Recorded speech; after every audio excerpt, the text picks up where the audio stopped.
जिस प्रकार से हम देखते हैं टाइटैनिक जहाज के बारे में कि उसको बनाने वाला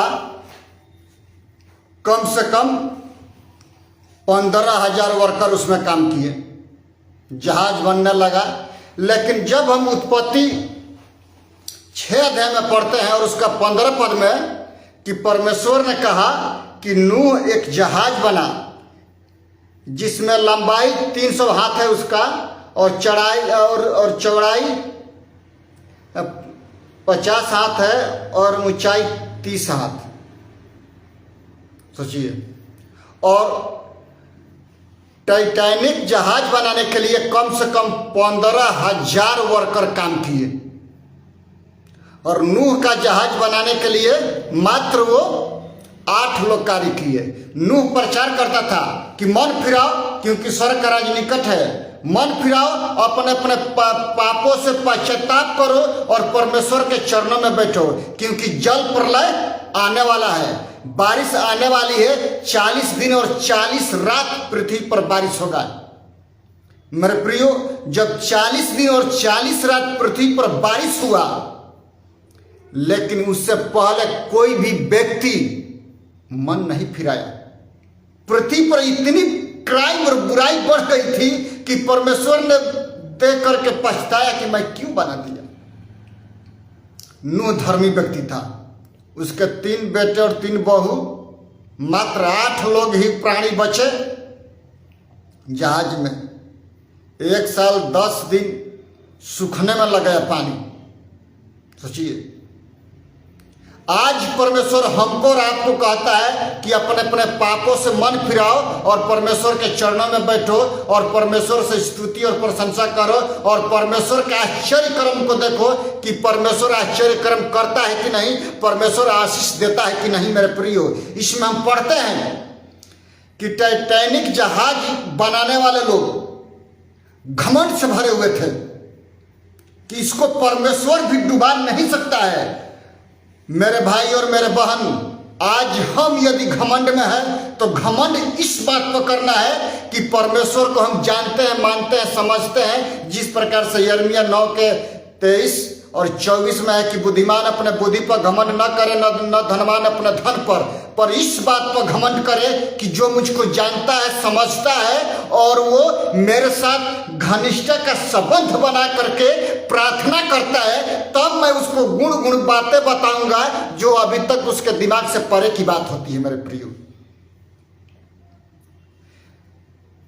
टाइटैनिक जहाज बनाने के लिए 15,000 लोग लगे, लेकिन नूह को जब परमेश्वर अपना नक्शा दिया कि 300 हाथ लंबा, 50 हाथ चौड़ाई, 30 हाथ ऊंचाई बना, तो स्वर्ग से परमेश्वर ने उसको नक्शा दिया, ना कि मनुष्य से था। स्वर्ग के परमेश्वर उस दरवाजे को बंद किया, ना कि नूह बंद किया। सोचिए, और पृथ्वी पर जितने जंतु हैं उसमें के 1 नर 1 मादा, 2-2 जोड़ा वो जहाज में चढ़ाया। मेरे प्रियो, 3 खंड था जहाज का। लेकिन 15/4/1912 में जब टाइटैनिक जहाज पत्थर बर्फ से टकराई, चट्टान से पानी वाला होता है, और वो उसके पीछे का हिस्सा टूट गया, पानी भरने लगा, लोग त्राह बोलने लगे, कुछ तैर करके निकले। जो लाइफ जैकेट होता है उसको पहन करके लोग वो तैर करके निकलने लगे। उसी में एक पास्टर था, अपने 6 साल की बेटी के साथ अपने बेटी को जगाया और लाइफ जैकेट पहना करके उसको छोड़ दिया, वो निकल गई। लेकिन पास्टर जॉन हस पर प्रचार करना चालू किया जब से वो जहाज में बैठे थे, क्योंकि अमेरिका के शिकागो के चर्च उसको इनवाइट किया था कि आप हमारे चर्च में आइए और प्रचार करिए। तो इंग्लैंड से उस टाइम का माना जाना जहाज था टाइटैनिक जहाज, मात्र 4 दिन चला हुआ था मेरे प्रियो, और उसमें वो बैठ करके सफर करने लगे। जैसे जहाज में बैठे प्रचार करना चालू कर दिए, हर एक व्यक्ति के पास प्रचार किए, वो कोई भी व्यक्ति क्यों ना हो। जैसे इनको पता चला कि पीछे का हिस्सा टूट गया है और पानी भर रहा है, लोग घबरा गए। एक ही बात पास्टर बोले जॉन हर्ष पर कि मन फिराओ, क्योंकि स्वर्ग का राज एकदम आज है। यदि तुम यीशु मसीह को अंगीकार करते हो कि वो परमेश्वर का पुत्र हमारे पापों के लिए आया, मारा गया, गाड़ा गया और तीसरे दिन मृतकों में से जी उठा, तो तुम उद्धार पाओगे। और उसी वक्त मेरे प्रियो बहुत से लोगों ने पश्चाताप किया, यीशु मसीह को ग्रहण किया, क्योंकि बपतिस्मा देने का टाइम उनके पास नहीं था, वो स्वर्ग में गए। एक जवान लास्ट स्टेज पर आता है तो ये हाथ पकड़ करके बोलते हैं कि भाई आप यीशु को जानते हो, तो कहता कि मैं नहीं जानता हूँ। वो अपना तुरंत लाइफ जैकेट उतार करके उसको पहना दिए और बोले कि आप यीशु को जानो, इसको पहनो और पृथ्वी पर जीवित रहो और जाओ और यीशु को जानो, वही उद्धार करता है और मुक्ति करता है मेरे प्रियो। फिर ये लास्ट स्टेज में जहाज के ऊपरी छोर पर जाकर के ये प्रार्थना करते हैं कि हे परमेश्वर मेरे प्राणों को ग्रहण कर, क्योंकि मैं तो जानता हूं कि मेरे लिए जीना मसीह और मरना लाभ है और मैं स्वर्ग में ही जाऊंगा। मेरे प्रियो, जब इस घटना को हम सुन रहे थे तो हमने आत्मिक रूप से पास्टर जी से पूछा कि पास्टर जी आपने ऐसा क्यों किया?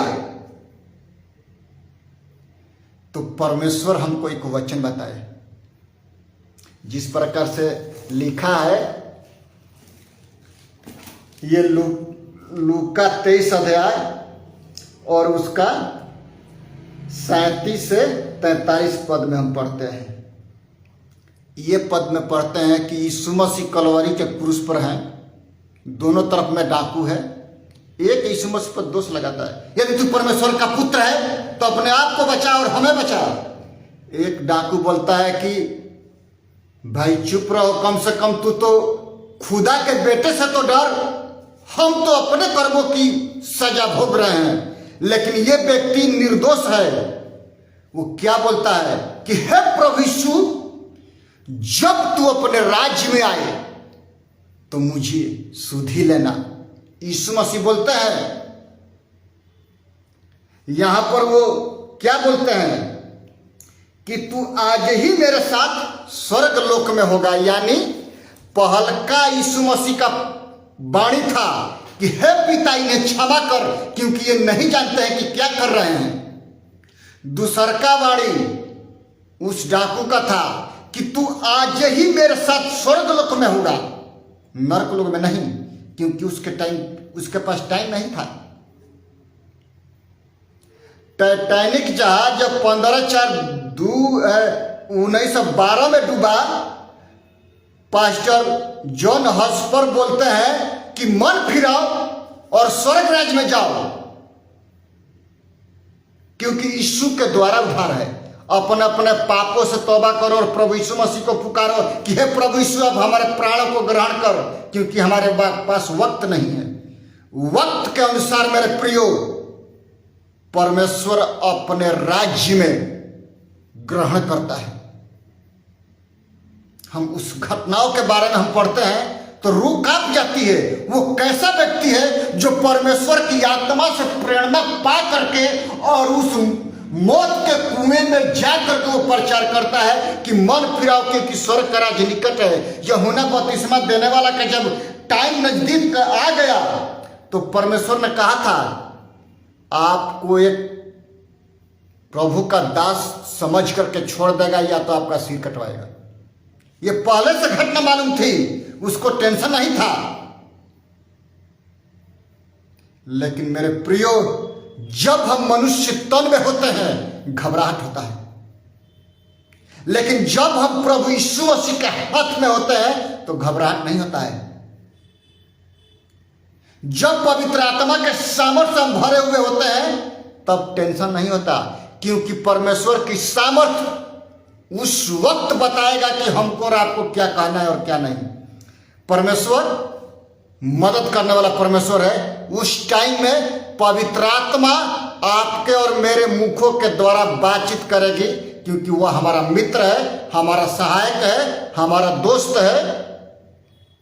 जब दाऊद राजा को पता चला कि मैंने गलती किया है, मुंह के बल गिर गया कि हे परमेश्वर, अपनी आत्मा को मुझसे अलग मत कर, नहीं तो मैं मर जाऊंगा। पश्चाताप करने लगा, मन फिराया। मेरे प्रियो, जब हम मन फिराते हैं और परमेश्वर के चरणों में बैठते हैं तो परमेश्वर आशीष करते हैं। उसी प्रकार से प्रेरितों के काम में हम पढ़ते हैं स्तेफानुस के बारे में, क्योंकि लोगों ने उसको पथरवाह किया। वो एक ही शब्द बोला कि हे परमेश्वर, मेरे प्राणों को ग्रहण कर। घुटना के बल में आया, प्रार्थना किया, प्राण दे दिया। मेरे प्रियो, जब हम संसारिक कपड़ा उतार देते हैं और आत्मिक कपड़ा पहन लेते हैं और हम अपने आप को कहते हैं कि हम क्रिश्चियन हैं और मसीह हैं, तो अपने में जीवन रखना है। जीवन रखने वाला व्यक्ति ही कह सकता है कि मैं मसीह हूं, लेकिन पाप करने वाला व्यक्ति नहीं कह सकता है कि मैं मसीह हूं। क्योंकि हम तो भाई जो बोलते हैं कि भैया हम तो 40 साल से कई पीढ़ियां हमारे क्रिश्चियन में है, ये है वो है, लेकिन हम उसको मानता ही नहीं।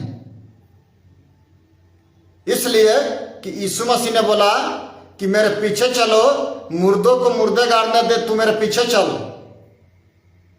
जब हम प्रभु यीशु मसीह में जीवन रखते हैं तो हम जीवित होते हैं, और जब हम प्रभु यीशु मसीह में जीवन नहीं रखते हैं तो हम जीवित नहीं होते हैं। बेशक हम कहें कि हम मसीह हैं, क्रिश्चियन हैं, प्रभु यीशु मसीह मन को फिराने के लिए आया, रंग और रूप बदलने के लिए नहीं आया। यदि हम काले हैं और प्रभु यीशु मसीह को ग्रहण किए हैं, हम गोरे नहीं होंगे।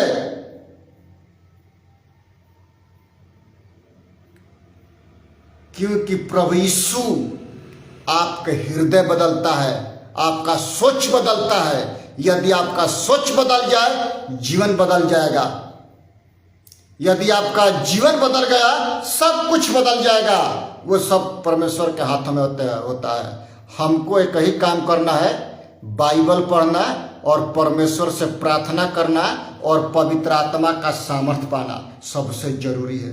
परमेश्वर इन सारे वचनों से हमको और आपको आशीष करे। आइए हम प्रार्थना करते हैं। पिता, हम धन्यवाद करते हैं। पिता, यदि कोई बीमारी के हालात में है, चाहे कोई भी बीमारी हो, अपना छदवा हाथ बढ़ा करके चंगाई दीजिए। यदि काम का तलाश में है, काम दीजिए पिता। यदि कोई बंधन में है, छुटकारा दीजिए। हर एक प्रकार से आप बचाइए पिता परमेश्वर। पूरे भारतवर्ष के पूरे मानव जाति को आपके हाथों में देते हैं पिता। जितने लोग आपके नाम को पुकारते हैं खुदावंद, उनके जीवनों में आप कार्य कीजिए महान प्रभु जी। प्रार्थना करते हैं भारतवर्ष के शासन व्यवस्था के लिए पिता। राष्ट्रपति से लेकर के सरपंच तक के अधिकारों को आपके हाथों में देते हैं। बीएसएफ के जवानों को आपके हाथों में देते हैं पिता। आप उनको संभालिए महान प्रभु जी। सरहद पर भारत के बॉर्डर पर रह करके रखवाली करते हैं महान प्रभु जी। उनके जीवन में आप कार्य कीजिए पिता। मणिपुर, छत्तीसगढ़ को आपके हाथों में देते हैं। जितने भाई बहन हैं, आप संभाल करके रखिए। पूरे भारतवर्ष को आप संभाल करके रखिए। सबों को अपनी आत्मा से परिपूर्ण कीजिए महान प्रभु जी। धन्यवाद करते हैं खुदावंद।